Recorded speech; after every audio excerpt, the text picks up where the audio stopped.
Friends to our DSSB channel that is A1 English 360 degree. आज फिर मैं साहिबा बेग आपका स्वागत करती हूँ अपने DSSB चैनल पे। आज मैं आपके लिए लेके आई हूँ टेस्ट सीरीज़, और टेस्ट सीरीज़ का है आज टेस्ट नंबर 14 का लेक्चर नंबर 7, जो कि टोटली है विलियम शेक्सपियर पे बेस्ड। और आज हम विलियम शेक्सपियर के प्रीवियस ईयर के कुछ इंपॉर्टेंट क्वेश्चंस करने जा रहे हैं। क्वेश्चन नंबर चलते हैं 181 की तरफ। Sweet are the uses of adversity. These words have been spoken by whom? So, sweet are the uses. Adversity के uses sweet कैसे हो सकते हैं? हो सकते हैं क्योंकि adversity क्या होती है? Problematic situation.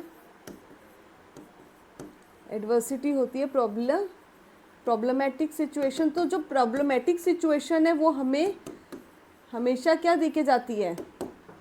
सीख देके जाती है। हमें हमेशा कुछ ना कुछ सिखा के जाती है, जिसके बहुत सारे यूजेस होते हैं, जिससे हम बहुत चीज़ें सीखते हैं लाइफ में। तो ये लाइंस जो है वो किसने कही हैं? These words have been spoken by whom? A Macbeth, B Duke Senior, C the clown and D the Rosalind. So these words are spoken by Duke Senior, और Duke Senior is a character in, कौन से play का character है ये? He is a character in As You Like It, and he is the father of, किसके father था ये? He is the father of Rosalind.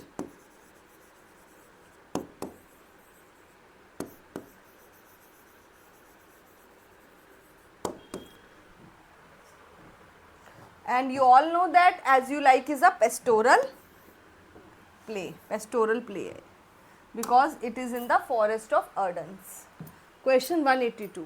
Where is Duke Senior staying after the disposed of his kingdom? जब Duke senior disposed of कर दिया गया, कहाँ से? अपने किंगडम से डिस्पोज्ड ऑफ कर गया, मतलब उसको निकाल दिया गया, बेदखल कर दिया गया अपने किंगडम से। तो तब उस समय वो कहाँ गया? Where did he went? He was being dispose by his brother Frederick. उसका ब्रदर था जिसका नाम क्या था? फ्रेडरिक। और फ्रेडरिक ने उसको डिस्पोज कर दिया था, कहाँ से? अपने किंगडम से। एंड आफ्टर बीइंग, बेदखल होने के बाद वो कहाँ जाता है? A in Birnam woods, B in forest of Arden, C in exile in Scotland, D in rented house. So he goes in the forest of Arden because this story is situated in the forest of Arden. Question 183. Rosalind is the daughter of Duke Senior. Name Celia's father. Rosalind किसकी बेटी थी? Duke senior था जिसको बेदखल कर दिया था उसके छोटे भाई ने, और छोटे भाई का क्या नाम था? फ्रेडरिक। सो रोजालिंड क्या थी? डॉटर थी। किसकी डॉटर थी? ड्यूक सीनियर की, जिसको बेदखल कर दिया गया था। Who was disposed of.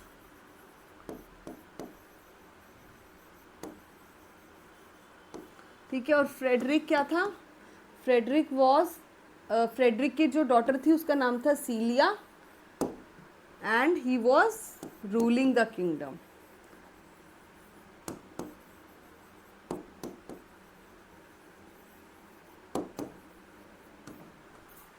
And he was the younger brother too. ये यंगर ब्रदर था। So answer will be Frederick.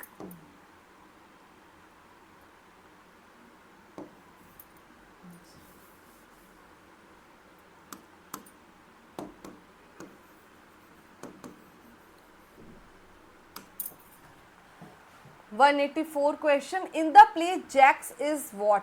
Jacques किसका रोल निभाता है? ए अ सीनिक का, बी अ कॉमिक करेक्टर का, सी अ रेसलर का, एंड डी अ रूलर का। So in the play Jax was a comic character. Jaques एक comic character है, and through his song he melts the melancholy, वो इतना अच्छा गाता है कि वो मेलंकली को भी क्या कर देता है, उदासी को भी मेल्ट कर देता है, उदासी को भगा देता है, दूर कर देता है।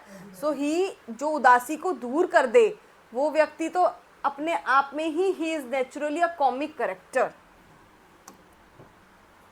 Question 185. She is too subtle for thee, and her smoothness, her very silence, and her patience speak to the people, and they pity her. Who speaks these lines about whom? A. The clown about Rosalind. B. Jacks about Celia. C. Duke Frederick about Rosalind. And D.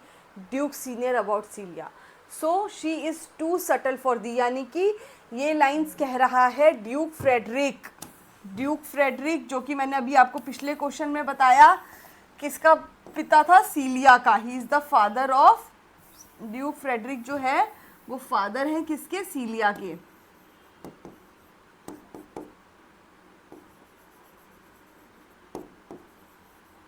अब सीलिया के जो father हैं वो Rosalind को ये सब क्यों कह रहे हैं, why he is saying all this about Rosalind. So Celia के फादर रोजालिंड को because Rosalind was going, Rosalind कहाँ जा रही थी, अपने फादर के साथ। जब उसको निकाल दिया जाता है फादर को तो वो भी उस अपने फादर के साथ फॉरेस्ट ऑफ अर्डन की तरफ चल देती है। बट सीलिया जो है out of sympathy and out of care वो बोलती है कि she does not want Rosalind to go. So Celia Rosalind को रोकने की कोशिश करती है। But Duke Frederick who is the father of Celia, Duke Frederick says these things about Rosalind, वो ये बातें कहता है रोजालिंड के बारे में कि उसको मत रोको, शी इज़ टू सटल दी, वो बहुत स्मूथ दिखती है, बहुत पेशेंट दिखती है और लोग उसको इस वजह से सिंपथी भी देते हैं। But she is too clever, अंदर से वो बहुत चालाक है, वो हो सकता है आने वाले टाइम में हमारी किंगडम को भी ओवरटेक कर ले। तो these kinds of things he fills in the mind of Celia. कौन, उसके father Duke Frederick. So these are the lines said by Duke Frederick about the Rosalind. Question 186. Under the greenwood tree, who loves to lie with me? This song is sung by whom? A. Emmons, B. Phoebe, D. Sylvius, and C. Sylvius, and D. Jacks. So under the greenwood tree, who loves to lie with me? इसका मतलब है कि जो ये lines कौन बोलता है, पहले तो ये लाइन्स एमिन्स बोलता है and he is trying to say that the nature is so wonderful that we should be in contact with the nature, कि हमें नेचर के साथ कॉन्टैक्ट में रहना चाहिए। और under the green wood tree who loves with me, मतलब he is trying to say that nature is very kind to us और नेचर के कॉन्टैक्ट में we will feel very good. So this and also under the green food tree, this is an important phrase, ये एक important phrase है। क्यों? क्योंकि ये एक टाइटल है। दिस बिकम्स द टाइटल, किसका टाइटल बनता है ये? This becomes the title of Ernest Hemingway's, Ernest Hemingway's के नॉवल का टाइटल बन जाता है। This becomes the title of Ernest Hemingway's novel that is under the greenwood tree.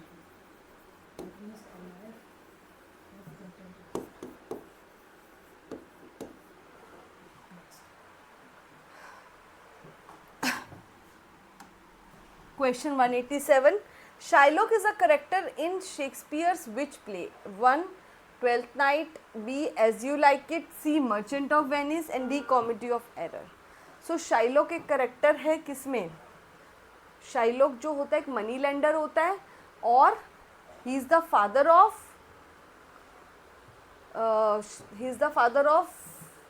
Jessica, और जेसिका का फादर होता है and he lends money to whom? Antonio, वो एंटोनियो को पैसे देता है उधार पे। So Shylock is a money lender and also a Jew, Jew है ये, and besides being a Jew he is a money lender. So ये एक मनी लेंडर है and he gives money to Antonio. So he is a character in Merchant of Venice. Question 188. Best works of Shakespeare were done in. जो Shakespeare के best works थे वो कब लिखे गए थे? कोई भी व्यक्ति है शुरुआत में वो लिखता है but the best comes after some time. So Shakespeare का जो बेस्ट था वो कुछ समय बाद आया था, दैट इज आफ्टर 1603 के बाद का समय.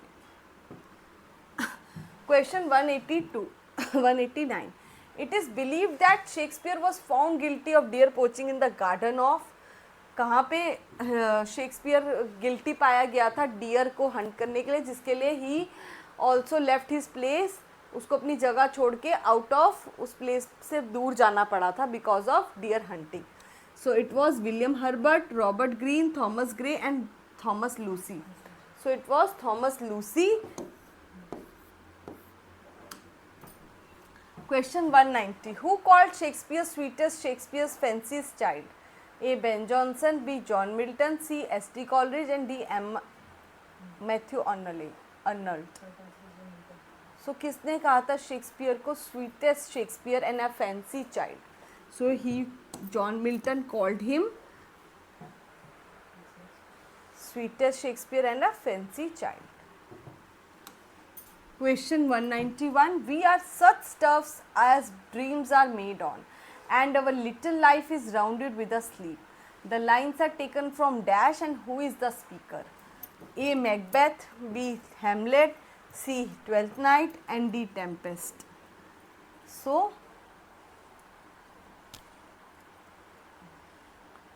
these lines are taken from the Tempest. And बोलता कौन है ये लाइन? प्रोस्पेरो बोलता है. प्रोस्पेरो कौन है? हीरोइन. हीरोइन का फादर. हीरोइन कौन है? Miranda. And he is the father of Miranda. Father of Miranda.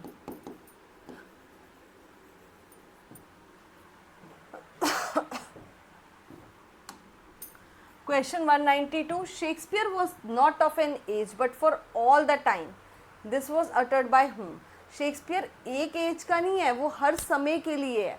सो जहाँ भी एज से रिलेटेड कोट आए, दिस इज अ ट्रिक और what, just a remembering thing कि जैसे मैंने अपने टाइम पे आई जस्ट गॉट मतलब लर्न, मैंने इसको याद किया था. तो ये इसी तरीके से कि जहाँ पे मैंने एज देखा कि Shakespeare was of an age और एक था इनका सोल ऑफ एन एज. तो एज से रिलेटेड ये दो जो कोट हैं किसने बोले इनके लिए? Ben Johnson.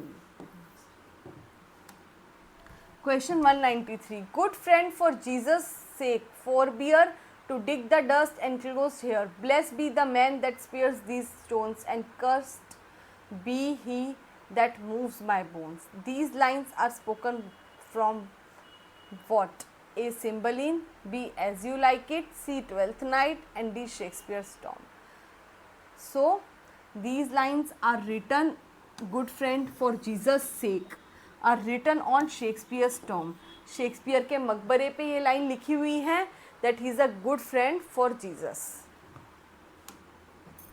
Question 194. Fear no more heat of the sun nor the furious winter's rages. Though thy worldly task has done, home art gone and taken my wages. The lines are from what? कहाँ से हैं ये lines? A. King Lear, B. Tempest, C. Cymbeline and D. Twelfth Night. So these are the lines from Cymbeline. Question 195. Who expresses the common judgment of whom when he says, I don't remember that any book or person or event in my life ever made so great an impression upon me is the plays of Shakespeare.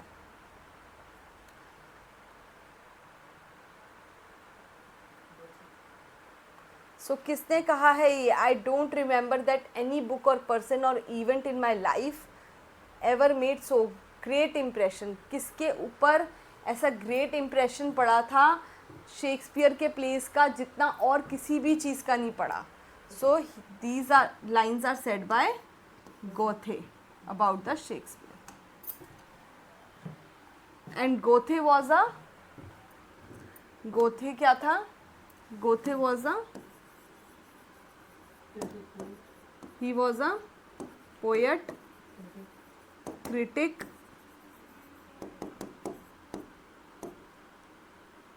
artist,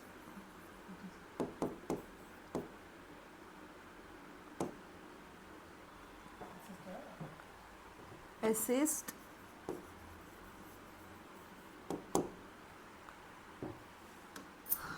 question 196 Hermia is a character in Shakespeare's. Hermia कौन थी Shakespeare के novel character कौन से novel से ली गई है? Hermia is a character in which novel? A Midnight Summer Dream, B Romeo and Juliet, C Two Gentleman of Verona and D Merry Wives of Windsor. So Hermia जो थी वो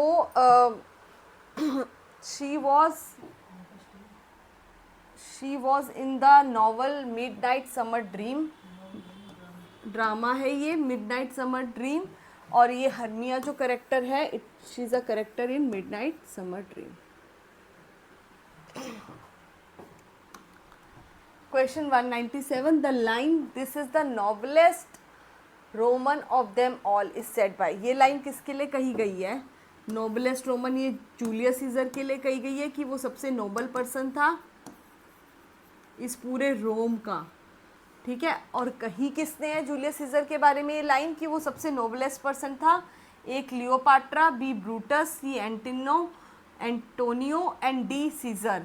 सो Antonio ने जूलियस सीजर के assassination क्या होता है? Killing, secretive killing जो with a plan की जाती है, प्लानिंग के साथ किसी की किलिंग की जाती है उसको असेसिनेशन बोलते हैं. तो जब जूलियस सीजर की असेसिनेशन की गई तो उसके बाद एंटोनियो ने कहा कि ये बहुत नोबल पर्सन था पूरे रोम का. Question 198. Who describes the ideal commonwealth in the Tempest? Ideal commonwealth क्या है और कौन इसको डिस्क्राइब करता है टेम्पेस्ट में? A Ferdinand, B Prospero, C Miranda and D Gonzalo.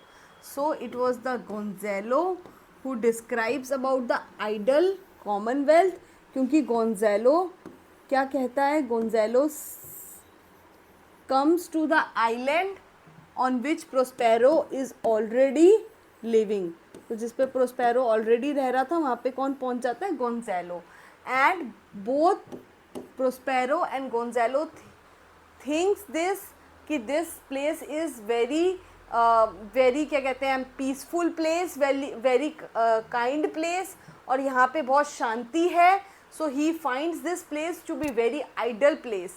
तो उस जगह को बहुत आइडल मानता है और इसलिए जब प्रोस्पेरो वहाँ रहता है और गोंजालो उसके पास पहुँचता है, so after seeing the island Gonzalo says that this place is an ideal Commonwealth. यानी कि बहुत ही अच्छी, शांत और बहुत ही ऐसी प्लेस है जहाँ पे कि अपना इंसान अपने दिल का राजा हो सकता है. Question 199. The essential Shakespeare is a work by. Essential Shakespeare किसका काम है?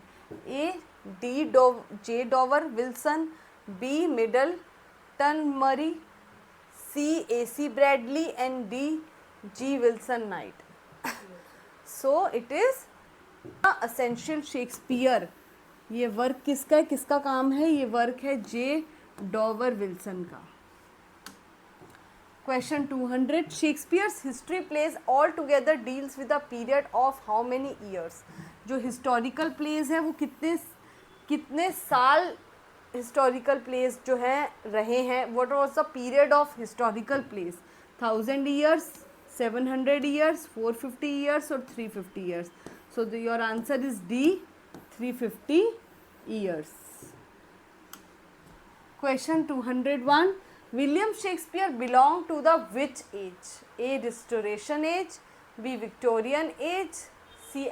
Elizabethan age and D. Romantic age. So the Shakespeare, we all know that is during the rule of Queen Elizabeth. जब रूल कर रही थी तब Shakespeare के काफ़ी वर्क्स आए. So Shakespeare belong to the Elizabethan age. That is C. Question 202. The main theme of the Shakespearean sonnet is what? क्या theme था शेक्सपियर के सोनेट्स का? A. Love, B. Hatred, C. Intrigue and D. Envy. So Shakespeare के जो sonnets थे वो हमें पता है कि उन्होंने कुछ डार्क लेडी को भी डेडिकेट किए थे, कुछ विलियम हर्बर्ट को, और लव गॉड को. सो लव गॉड कौन थी? क्यूपिड. उनको भी उन्होंने डेडिकेट किए हैं अपने sonnet. So he sonnet were based on theme of love. Falling flowers does the mad Ophelia not given away. कौन से ऐसे फ्लावर्स थे जो मैड ओफिलिया ने नहीं दिए थे? मतलब ऐसा कौन सा फ्लावर था जो मैड ओफिलिया, मतलब ओफिलिया को मैड इसलिए कहा गया है because after the death of his father, अपने फादर की डेथ के बाद शी फील्स मैडनेस बिकॉज उसको इतना गम लग जाता है अपने पापा की डेथ का, एंड ऑल्सो इस बात का भी गम कि rejection, and also rejection by Hamlet से उसको जब रिजेक्शन मिलती है, so also she feels very madness फील होती है. Out of madness she give away all the flowers which were with her. वो अपने पास जितने भी उसके पास फ्लावर्स होते हैं वो दे देती है. जैसे रोजमेरी किसको दे देती है? अपने भाई लेटिस को रोजमेरी फ्लावर पकड़ा देती है. ठीक है, तो कौन सा ऐसा फूल है जो वो मैडनेस में भी नहीं देती किसी को? So it is option A. Violet ऐसा फूल है जो वो किसी को भी नहीं देती. क्यों? क्योंकि वॉयलेट जो है it is a memory of his father. उससे उसकी फादर की मेमोरीज जुड़ी हैं. Question 204. Who wrote lilies that fester smell for worse than weeds. किसने ये बात कही है? लिलीज जो फेस्टर करते हैं and smell worse for worse than weeds. A. Wordsworth, B. Galsworthy, C. Milton and D. Shakespeare. So it is William Shakespeare. And also these lines are from the sonnet. Shakespeare के sonnet की है, sonnet number 94, और मैंने आपको बता रखा है 1 to sonnet 126 तक जो थे sonnets were dedicated to William Herbert. William Herbert को डेडिकेट हैं, और इसमें से 94th सोनेट की लाइन ये हमें ऊपर दी गई है. Question 205. The bright day is done and we are off for the dark. The given line is from A. Measure for Measure, B. Hamlet, C. King Lear and D. Antony and Cleopatra. So the bright day is done, यानी कि रोशनी भरा दिन ख़त्म हो गया है और अब हर तरफ डार्कनेस ही डार्कनेस है. तो ये लाइन किसकी है? These lines are from Antony and Cleopatra, which is the Roman play of William Shakespeare. Question 206. In which play Shakespeare has presented a royal criminal? कौन से किस करेक्टर को रॉयल क्रिमिनल का करेक्टर भी कहा जाता है? So A. King Lear, B. Henry IV, Richard III और Henry VIII. So Henry III को एक रॉयल क्रिमिनल भी का टाइटल भी दिया जाता है. Question 207. In which play of Shakespeare does Adam appear? Adam का जो करेक्टर होता है वो शेक्सपियर के किस प्ले में आता है? A. Hamlet, B. As You Like It, C. Twelfth Night and D. The Tempest. So Adam is a character in B. As You Like It. Question 208. Who asked how many children had Lady Macbeth? So किसने ये बात पूछी है? क्या ये title है? How many children had Lady Macbeth. So this is the title of a book. ये एक टाइटल बनता है बुक का, how many children had Lady Macbeth, और ये बुक किसने लिखी है? एलसी नाइट ने। Question 209, King Lear had dash daughters. King Lear की कितनी डॉटर्स हैं? 3 डॉटर होती हैं किंग लियर की। पहली होती हैं 2, गॉन्ड्रिल एंड रीगन, एंड सबसे जो छोटी यंगेस्ट डॉटर होती है, यंगेस्ट डॉटर, उसका नाम होता है Cordelia. She is Cordelia. This is the last question of today, आखिरी क्वेश्चन है आज का। अदर्स अबाइड अवर क्वेश्चन दो art free, who compose these lines for हुम। सब हमारे क्वेश्चन के दायरे में आते हैं, पर तुम मेरे क्वेश्चन के दायरे से बहुत दूर हो। ये लाइन कौन किसके लिए कहता है, क्योंकि उन पे क्वेश्चन उठाया ही नहीं जा सकता। उनके वर्क इतने अल्टीमेट हैं और वो खुद अपने आप में एक अल्टीमेट पर्सनैलिटी हैं। सो this is said by this is said bye Matthew Arnold for Shakespeare. Matthew Arnold ने ये लाइन कही है शेक्सपियर से, और उन्होंने ये लाइन जो है शेक्सपियर, एक पोएम लिखी है जिसका नाम है शेक्सपियर बाय मैथ्यू अर्नल्ड। ठीक है, सो ये पोएम में इन्होंने लिखी है ये line, others abide our question thou art free. So आज का सेशन यही समाप्त होता है। आप हमें ज्वाइन कर सकते हैं हमारे YouTube channel A1 English 360 degree पे, टेलीग्राम पे, फेसबुक पे और इंस्टाग्राम पे।